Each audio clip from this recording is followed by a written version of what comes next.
उत्तर प्रदेश में हमने बाबा बिठाया और हाथ में दे दिया सरिया। अब सरिया दे दिया हाथ में, और दोनों हाथ में एक 5 फुट का सरिया, एक 6 फुट का। और जिसे सरिया प्यारा वो देख ले दोनों हाथ में कौन से सरिये हैं। और मोटे मोटे सरिये हैं 18-18 mm के, 20-20 mm के। पीछे से देंगे, ऊपर से निकालेंगे। करो तो सही हमारी बेटी की तरफ एक बार नज़र तो डालो। जांग पर टांग धर के ना चीर दिया तो हमारा भी नाम बदल देना। तो 2024 का जो मुद्दा है इलेक्शन का, वहाँ भी सियासी घमासान तेज हो गया है। दिल्ली के मुख्यमंत्री अरविंद केजरीवाल भी गुजरात का लगातार दौरा कर रहे हैं और उम्मीदें लगाई जा रही हैं कि कांग्रेस और आम आदमी पार्टी के साथ हो सकते हैं। हाल ही में राहुल गांधी और नीतीश कुमार का एक फोटो भी वायरल हुआ है, जिसे इसका आसार लगाए जा रहे हैं कि भाई जो कांग्रेस पार्टी है, कांग्रेस पार्टी नीतीश कुमार की सरकार के साथ गठबंधन करके 2024 में सरकार बनाने की तैयारी कर सकती है। तो एक शख्स इस समय हमारे साथ मौजूद हैं। आपका नाम भैया? मेरा नाम अमित सिंह राठौर है, मैं राष्ट्रीय अध्यक्ष हिंदू राष्ट्र नवनिर्माण सेना। जी, तो हिंदू राष्ट्र नवनिर्माण सेना जी।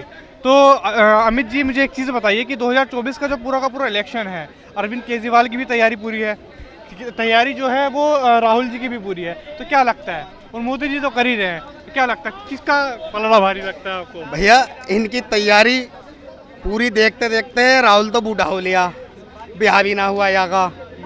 और आने वाले समय में या की बहन जो अभी अभी गांधी बनी है, पहले बाड्रा बनी फिर दोबारा गांधी बन गई। जब ये अपने घर की सरकार ही नहीं चला पा रहे हैं, अपने घर के नामकरण ही हर तीसरे साल में एक नामकरण कर लेते हैं। अभी प्रियंका वाड्रा उप गांधी, उसका बेटा भी आ रहा है राजनीति में, सुना है। 1 साल रुक जाओ, अभी 2024 उसमें भी नामकरण मिल जाएगा इनके बच्चों का। ये केवल देश में नामकरण की राजनीति करते हैं, जात पात की राजनीति करते हैं।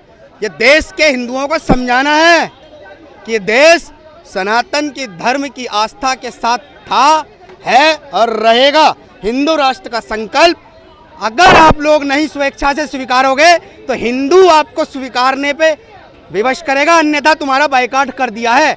और बाइकाट आज से नहीं है, पिछले 10 सालों से है। तुम जितने चोर हो और जितने मौसियों के बच्चे, मौसेरे भैया किनके, जिहादियों के, क्योंकि हमने इन्हें उस समय भी देखा जब ये अमेठी छोड़ के भागे थे और पूंछ दबा के भागे थे, क्योंकि इनकी पूंछ बहुत लंबी थी उस समय, लेकिन भागे। और जब भागे तो आज देश में ये ठगबंधन की सरकार और ठगियों की सरकार और बहरूपियों की सरकार और पलटू राम की सरकार, ये सब लेके चलेंगे और चलते रहेंगे। अब इनको तय करना खुद है कि देश एक आगाज कर रहा है, उस आगाज के साथ अगर आप नहीं चले तो देश आपका बहिष्कार भी करेगा, क्योंकि देश ने आप लोगों के कहने पे रोटी, कपड़ा, मकान इन पे बहुत सपोर्ट किया, लेकिन आप लोगों ने कभी वो काम नहीं किया।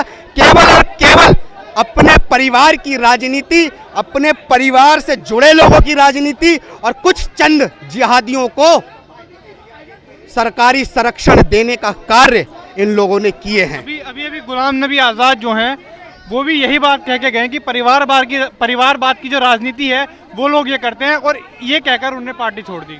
जिसके नाम में गुलाम लगा हो और लास्ट में आज़ाद, तो उनको संदेश है कि अब तुम्हारा समय आ गया आज़ाद होने का। अब संदेश इसलिए आ गया कि बहुत मांगी तुमने आज़ादी, अब देंगे हम आज़ादी। लो तुम आज़ादी, कितनी चाहिए, तुम्हें देंगे आज़ादी। हिंदू राष्ट्र जवाब है तुम्हारे हर सेकुलरता और जिहादी विचारधाराओं का बहिष्कार। जिहाद का एक ही जवाब, हिंदू राष्ट्र। भारत का अभी झारखंड में भी बड़ी घटना हुई है। हाँ, है ना? देखिए झारखंड में जो घटना हुई है, और उसके बाद भी सरकार का अभी तक वहाँ पे जो लोकल जो नेता हैं उन लोगों का भी, जो लड़की है, पीड़ित परिवार है, उसके यहाँ पे भी जाना है, उससे कोई पूछताछ नहीं हुई है अभी तक। देखिए दिल्ली से नेता लोग गए हैं वहाँ पे। मैं समझ रहा हूँ, बिहार की जो घटना है वो बेहद ही निंदनीय है। झारखंड की बेहद निंदनीय है। हमने वहाँ पे उस केस के आईओ को भी देखा, उस केस के अधिकारियों को भी देखा, किस तरह उन्होंने उस बेटी के साथ न्याय ना देते हुए मजहबी कट्टरता को सपोर्ट करते हुए बेटी की हत्या को दबाने का प्रयास किया। ये देश के हिंदुओं ने तय करना होगा कि हम अपनी बेटियों को इन जिहादियों के चंगुल में नहीं फंसने देंगे। ये तय करना अब देश के हिंदुओं को है। और इसके लिए केवल संकल्प लेके हिंदू राष्ट्र ही इनका जवाब है। जब ये गजवाए हिंद की बात कर सकते हैं, बिहार में 2047 का इनका पूरा प्रोजेक्ट निकल के आया है गजवाए हिंद का। इनको जवाब अब 24 में भारत के हिंदू देंगे कि गजवाए हिंद नहीं, भगवाए हिंद, भगवा हिंदू राष्ट्र भारत है और रहेगा। इसी के साथ हम लोग आगे भी बढ़ेंगे, हर पीढ़ी अपने को जगाएंगे, हिंदू राष्ट्र के संकल्प के साथ आगे बढ़ेंगे। क्या लगता है बीजेपी जो है 2024 में ही पक्का हिंदू राष्ट्र को लेकर के आएगी? बिल्कुल आना पड़ेगा। देश का बहुसंख्यक है, जिस बहुसंख्यक को 1947 में आपने वंचित कर दिया धर्मनिरपेक्ष कह के, हमें हमारे अधिकारों से, हमारे बच्चों के अधिकारों से वंचित कैसे कर दिया? आप बात कर रहे हो सबके अधिकारों की। किस तरह के अधिकार? सबसे पहला अधिकार 1947 में जब मजहब के नाम पे इस्लामिक कंट्री बनी तो हिंदू राष्ट्र क्यों नहीं बना? ये हमारा अधिकार था, क्यों नहीं बना?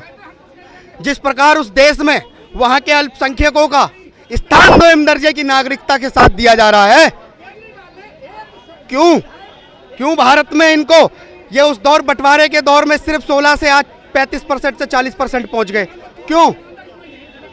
हमारी संस्कृति ने सम्मान देना सिखाया, लेकिन उन्होंने हमारे मान का अपमान करके हमें जिहाद के मार्ग में लाके सर काटने का काम किया इन्होंने हमारा।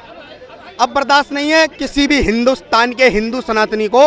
वो देख चुका है कि ये लोग किस प्रोपोगेंडे से पूरे विश्व में 47 कंट्री बना चुके हैं, और वही यहाँ पे इनका चल रहा है भारत के अंदर। और उसके लिए भारत के जितने सनातनी हैं वो तैयार हैं, हिंदू राष्ट्र से आगाज देंगे। हिंदू राष्ट्र इनका जवाब है। हिंदू राष्ट्र ही भारत के आने वाले भविष्य को तय करेगा। हिंदू राष्ट्र ही भारत को विश्व गुरु की पहचान दिलाएगा। हिंदू राष्ट्र ही भारत को मजबूती के साथ विश्व पटल पे लाने का काम करेगा। केवल और केवल एक संकल्प, एक लक्ष्य, हिंदू राष्ट्र, हिंदू राष्ट्र। अगर यही घटना मैं करूं कि अगर उत्तर प्रदेश में हुई होती, तब इस घटना के बाद जो सरकार का जो रिएक्शन होता इसके, वो क्या होता? देखिए, उत्तर प्रदेश में तो इनकी औकात नहीं है कि ऐसी घटना कर दें, क्योंकि उत्तर प्रदेश में हमने बाबा बिठाया और हाथ में दे दिया सरिया। अब सरिया दे दिया हाथ में, और दोनों हाथ में एक 5 फुट का सरिया, एक 6 फुट का। और जिसे सरिया प्यारा वो देख ले दोनों हाथ में कौन से सरिये हैं। और मोटे मोटे सरिये हैं 18-18 mm के, 20-20 mm के। पीछे से देंगे, ऊपर से निकालेंगे। करो तो सही हमारी बेटी की तरफ एक बार नज़र तो डालो। जांग पर टांग धर के ना चीर दिया तो हमारा भी नाम बदल देना। बेटियों की रक्षा करना हमारे संस्कृति में रक्षा सूत्र से सिखाया जाता है। धर्म की रक्षा करना हमारे मंदिरों से रक्षा सूत्र बांध के सिखाया जाता है। अगर हिंदुओं ने रक्षा सूत्र का संकल्प ले लिया ना, ये भागते फिरेंगे। भारत के हिंदुओं का पुराना संविधान गीता है, और जिस दिन गीता का हमने अनुसरण करके पालन करना शुरू कर दिया, ये देश क्या पूरी दुनिया जो कहती है भारत का आध्यात्म और सबसे बड़ा ग्रंथ गीता है, तो उससे हम जवाब देना भी जानते हैं और देंगे जवाब। तो टोटल कहने का मतलब यही है कि उत्तर प्रदेश में ऐसी घटना तो होने से रही। उत्तर प्रदेश नहीं, आने वाले समय में पूरे भारत में नहीं होगी। हिंदुस्तान में रहना होगा तो बहुसंख्यक की भावनाओं का सम्मान करना होगा। अगर बहुसंख्यक आपकी भावनाओं का सम्मान दे रहा है मजहबी रूप में, तो आपको भी हमारी धार्मिक भावनाओं को सम्मान देना ही होगा। अगर सम्मान नहीं दोगे तो भैया जवाब तो मिलेगा, और प्रचंड मिलेगा, सीधा मिलेगा। लेकिन ये लोग जो हैं ये उस लड़की के घर तक भी नहीं जा रहे हैं। जो लोकल वहाँ के राजनीतिक जो व्यक्तित्व हैं वो घर तक नहीं जा पा रहे हैं, तो इसके बारे में क्या बोलेंगे? ये घर तक जो नहीं जा पा रहे हैं ना, इनके कदम रुकने का कारण ही एक है कि जो उसमें मारने वाला है ना, वो रामलाल श्यामलाल नहीं है। मारने वाले का जो नाम है वो दुनिया ने देख लिया। अगर वहीं पे नाम अगर किसी रामलाल या श्यामलाल का होता तो ये जितने भांड भी बच्ची बैठे हैं ये अपनी दुकानें ले लेके वहीं बैठे होते। एक नहीं गया ना, ये दिखता है देश के अंदर, ये दिखता है देश में।